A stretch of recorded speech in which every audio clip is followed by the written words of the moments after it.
You're watching The Full View on SABC News. Police in Mpumalanga are tonight continuing their operation to force what they believe are more illegal miners to come out to the surface from a mine in Barberton. So far, more than 500 men and we're told even young boys have been found among the group of illegal miners in Operation Vala Umgodi, which started in that location last Friday.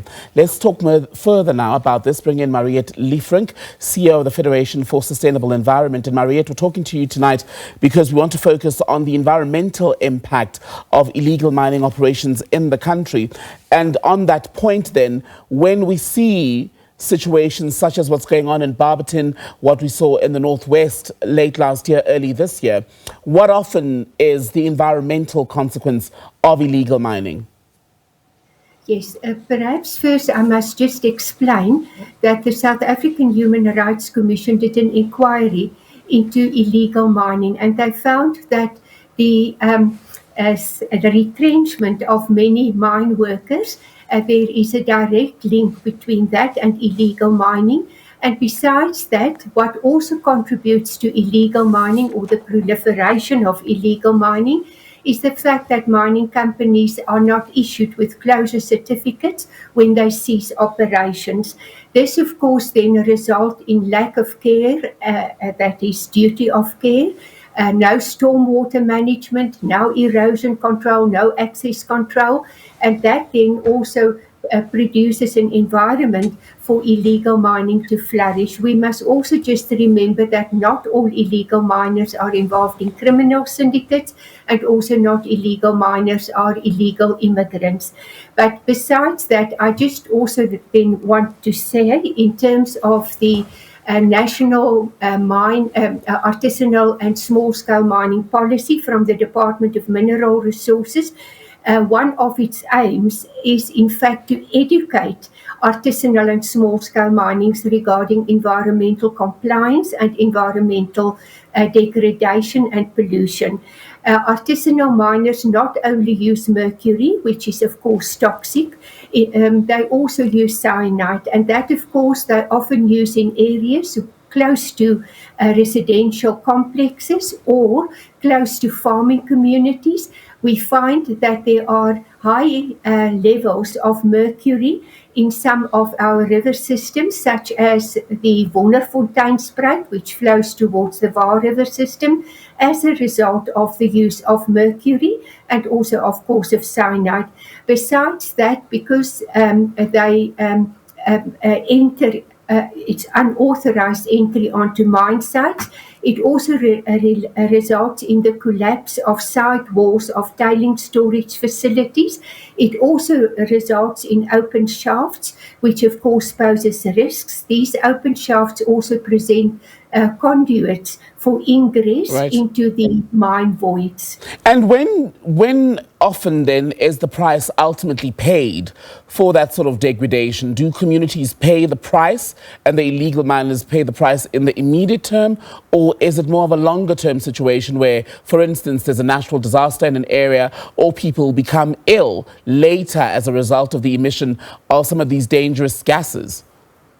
Yes, of course, the impacts are often externalized to communities. These are mining-affected communities, and to a mute environment and to future generations. Illegal miners also, because it's a dangerous activity, also pay the price because of the safety, the loss of lives in unsafe conditions. In other words, when they mine the pillars that were left by historic mining companies to uphold the structure, those pillars they mine, which then also results in collapses and also in sinkhole formations in residential areas. And here I refer, for example, to the West Rand goldfields. I mean, I'm familiar, just listening to you, Mariette, with the situation in Durban Deep here in Gauteng, where illegal mining is so out of control that the illegal miners have started digging across roads in the community. People's properties have also been affected as a result. Foundations of homes also at risk as a result of this. And I wonder if the formalization, as some have called for, of artisanal mining in this country, or the granting of those sort of permits would be the the response that we need to ultimately get a handle on this situation? Because the arrests are great in the interim, but some of these people go back into the same communities or go digging elsewhere. Yes, so the artisanal and small-scale mining policy was intended to address these challenges, that artisanal and small-scale mining is only reserved for South Africans, only for open cast, not for underground mining because of the high risk, and also that big mining companies must enter into cooperation with these artisanal miners with regards to the leasing of equipment to assist with environmental compliance, and also, of course, with the participation in a supply chain. Besides that, the artisanal and small-scale mining policy also advocated, or it's already published, that illegal mining should be criminalized, and a special a detective unit should be established in order to address illegal mining. But that is not the only matter. The Department of Mineral Resources has failed to issue closure certificates for mining companies where there is cessation of mining or relinquishing of a mining right. In terms of the MPRDA, the Mineral and Petroleum Resources Development Act, liquidators do not have the responsibility to apply for closure if a mining company goes into liquidation, and that often also results in a lack of access control, a lack of management measures being put in place, right, and also fences. I want to squeeze in two quick questions, because in the Barberton situation, just to circle back to that, this mine, as I understand it, is not necessarily a disused or an abandoned location. And the owners, from what I was hearing, were saying that, they've tried in the past to alert the authorities, improve security, but the illegal miners are still able to circumvent all of that and go into this shaft or others and continue to mine illegally. How common is that, where you've got a situation where the company has not left the site necessarily, but the illegal miners have basically taken hold of a section of the property and infiltrated the area? Yeah, it is fairly common. However, we often conduct tours within the West Rand goldfields where we found when there is active participation by mining companies and their security forces, that it to a great extent limit the illegal mining within the area. I can give you an example. In the case of Mintos, an Australian listed mining company, when they liquidated, their mining right was acquired by Pan African Resources because of the strong security measures that had been taken by Pan African Resources. It had limited the illegal mining to a great extent. Of course, it's not always possible to eliminate it, but what we do need also is the cooperation of our South African Police Service and also of the Hawks, a specialized unit, and also we would like to see a specialized detective unit established to address illegal mining.